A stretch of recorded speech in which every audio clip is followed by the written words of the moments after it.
If you've seen my videos before, then you know that one of the subjects I'm obsessed with is free will. I've mainly talked about human free will, but if we have free will, shouldn't all creatures also have free will, even simple creatures? The question I want to know the answer to is, how low in complexity can you go and still have free will? Does a bacteria have free will? Do single cells have it? It turns out that although biological systems can't break the law of physics, they seem to construct some laws of their own. They might not have free will exactly, but they have an ability to make changes that suit themselves. In other words, they have agency.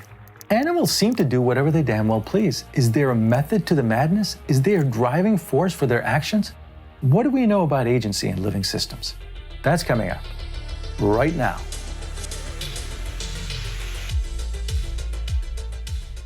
If you like today's subject, then you're going to love a documentary I saw on Magellan TV, today's sponsor, called Life on Us. It's a fascinating look at the microscopic life that lives, competes, and breeds on our bodies. Magellan is a streaming documentary service created by the filmmakers themselves. They dive deep into subjects like history, culture, science, and technology, and you can watch it anytime on any of your devices, including many in 4K. Magellan has a new offer right now for Arvin Ash viewers. You can get 30% off their annual membership. That's an entire year for less than $3.50 a month. Even if you watch just one video a month from their huge library, it'll be well worth it. And this is valid for prior subscribers too, so if you let your subscription lapse, you can still claim this discount. It's a great deal, so be sure to click the link in the description. For this episode, I collaborated with someone with a lot more expertise on this subject than me, and whom I think you're really going to enjoy listening to. And that is science writer Philip Ball, a former editor at the prestigious journal Nature, who's written extensively on a variety of science subjects, not only in the biological sciences, chemistry and science history, but also quantum mechanics. So I present to you Philip Ball. What's the difference between a living thing and one that's not alive? Scientists haven't yet found an answer they all agree on, but one thing we can say about living organisms is that they do things to suit themselves. They rearrange their surroundings for their own purposes. That's not just a matter of me manipulating a cup, kettle, and tea bag to make a cup of tea. Even single living cells act with agendas. Take the white blood cells called macrophages in your immune system that engulf and eat invaders like bacteria.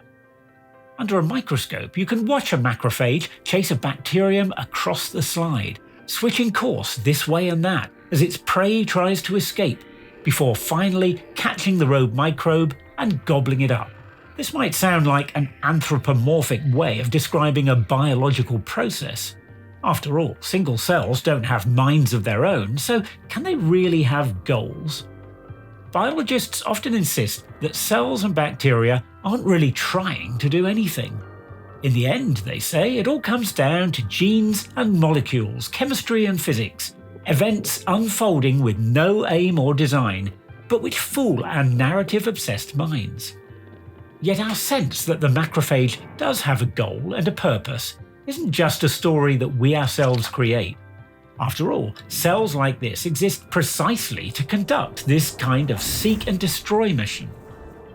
What we're talking about here is agency, the ability of living things to alter their environment and themselves with purpose, to fulfill an agenda. Agency is a genuine natural phenomenon, and maybe biology would be less coy about it if we had a proper theory of how it arises. No such thing exists yet, but there's increasing optimism that it can be found. A theory of how agency arises could help us interpret what we see in life from cells to societies, as well as in some of our smart machines and technologies.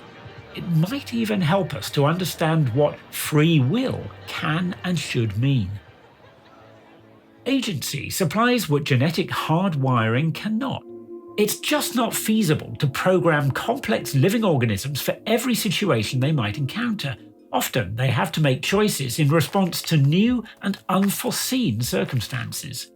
When a hare is being pursued by a wolf, there's no meaningful way to predict how both animals will dart and switch this way and that, nor whether the hare's gambits will let it elude the wolf. Both are exercising their agency. In particular, the hare is trying to escape by being unpredictable.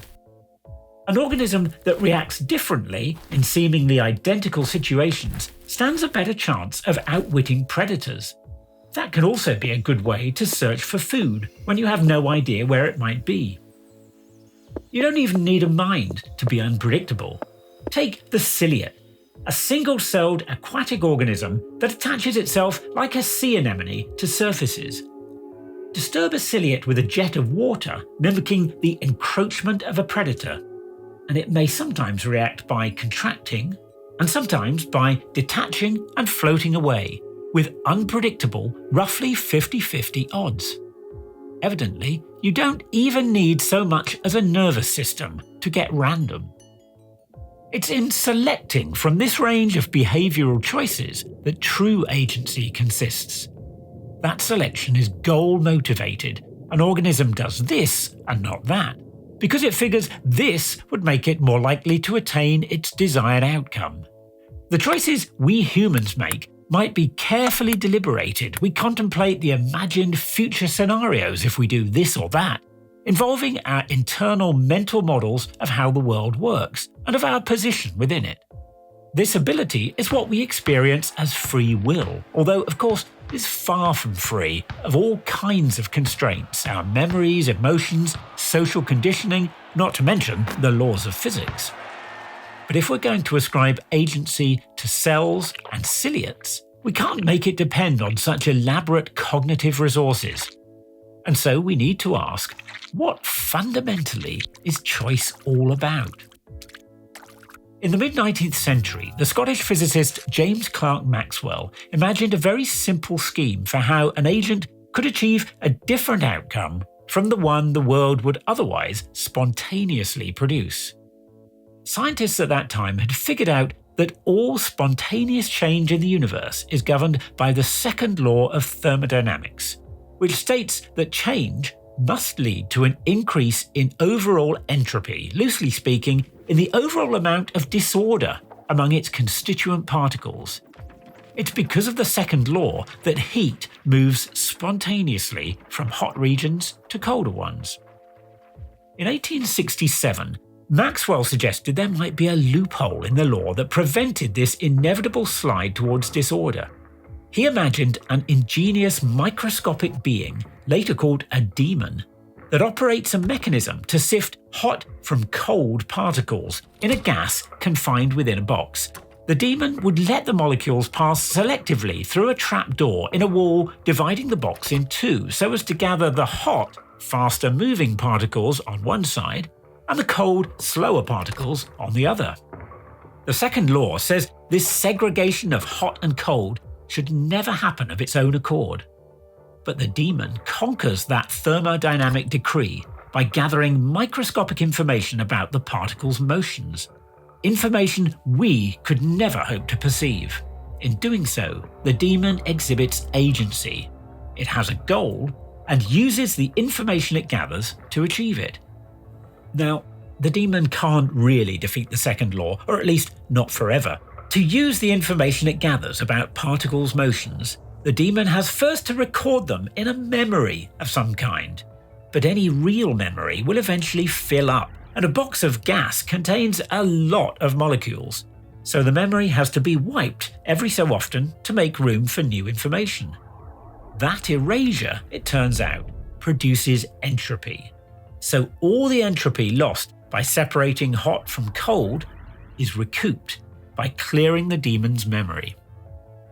Yet what the demon achieves is precisely the characteristic of living organisms. It creates and sustains a kind of order and organisation in the face of the tendency of the second law to erode it.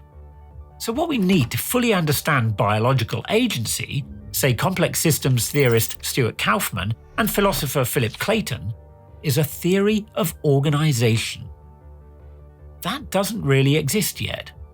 But the link between organisation, information, and agency is becoming more clear as scientists explore the fertile intersection of information theory, thermodynamics, and life.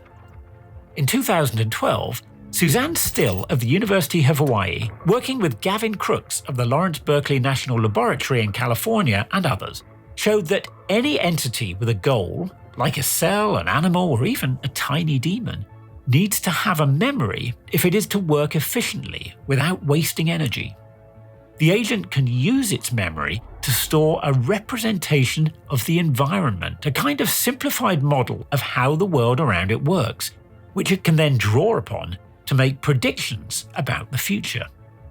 That allows it to anticipate and prepare for what's to come, and thereby make the best possible use of its energy resources.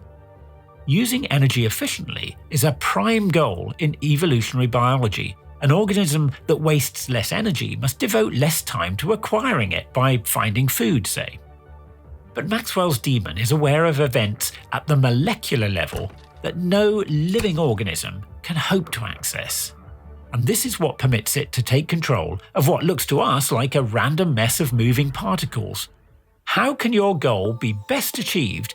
How can you maximize your agency when you're not all-seeing like Maxwell's demon?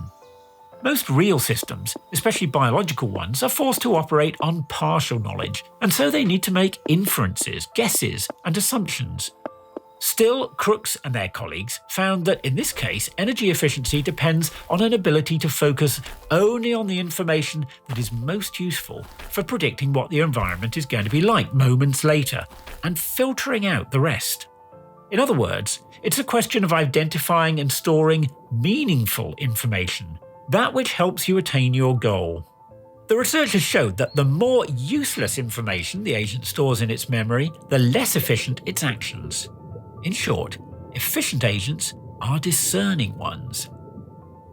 There are still many things to be understood here. In general, the environment is not static but changing, and in fact, the agent affects its own surroundings through its actions. That creates a much trickier scenario. The agent might then be faced with the choice of adapting to circumstances or acting to alter those circumstances. Sometimes it might be better to go around an obstacle, and sometimes to try to tunnel through it.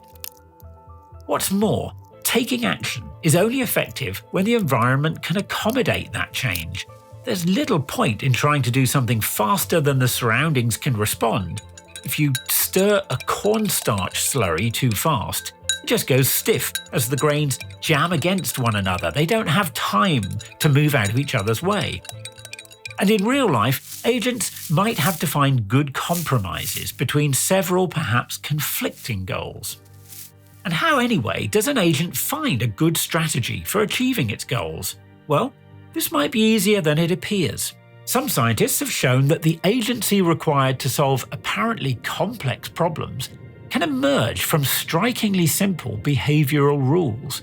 You don't necessarily need a big brain to do it, but just the right rules. Other researchers have shown that sometimes Maxwell's demon can work best by taking a gamble on when to open and close the trapdoor, rather than responding to every individual molecule that comes along. Living agents surely have to be gamblers sometimes because life isn't fully knowable or predictable. Here then is a story we can tell about how genuine biological agency could have arisen that doesn't seek any recourse in mysticism. Evolution gives organisms goals. They want food or water, say, but doesn't specify how best to attain them. Instead, it grants them agency to figure it out for themselves. They must be able to generate alternative courses of action in response to essentially identical stimuli, to create options and flexibility. They use their memory, an internal representation of the environment, to predict the outcomes of these different choices and to select what seems likely to be the best one. Organisms will have memories like this if they've been selected to be energy efficient. At any rate, agency is neither a mere byproduct of blind evolutionary forces, nor an illusion produced by our tendency to project human attributes onto the world. Rather, it's a remarkable property that matter can possess, and one we should feel comfortable invoking to explain how some things happen. You see, if we want to explain why a volcanic rock is at a particular location, we can tell a causal story in terms of simple mechanics devoid of any goal. Heat in the deep earth, along with gravity, produced a convective flow of rock that brought the magma to the surface, and so forth. However, if we want to explain why a bird's nest is in a particular location, it won't do to recount the forces that acted on the twigs to deliver them there. That explanation can't be complete without invoking the bird's purpose in building the nest. We can't explain the microscopic details, all those cellulose molecules in the wood having a particular location and configuration, without calling on higher level principles of agency. A causal story of the nest can never be bottom up. Agents are real causes of things that happen in the universe. I'd like to give a big shout out to Philip Ball for his fascinating narrative on this subject. He actually has 3 new books coming out this year, but I think you might most enjoy reading his book called How to Grow a Human, where he examines the new techniques that allowed researchers to grow a kind of mini brain from skin cells and what they might mean for our ability to repair, regrow, and redesign the human body. It's available on Amazon at the link in the description. Check it out. And if you have a question, post it in the comments below, and I'll do my best to answer it. I will see you in the next video, my friend.